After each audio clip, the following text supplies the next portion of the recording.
هحضر بقى الخضار اللي انا هحطه تحت الفراخ في الفرن او تحت الحمام الكداب في الفرن. واحدة فلفلة باردة كده رومي،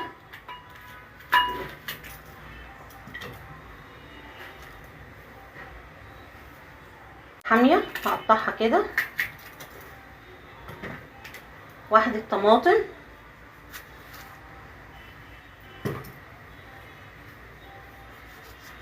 انا مش هكتر خضار لان انا كده كده هعمل رز وملوخية جنبه، هعمل طبق ملوخية يعني جنبه.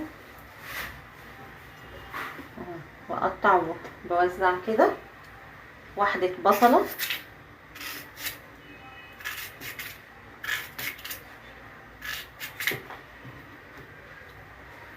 وواحدة بطاطس متقطعة رفيع كده. بس انا مش هحط خضار اكتر من كده. معلقة من البصل اللي انا فرماه في الكبة المتبل، التتبيلات البهارات اللي حطيتها في الاول،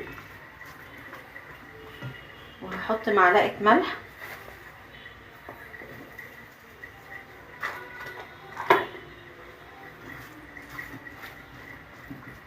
بس مش هزود بقى حاجات اكتر من كده.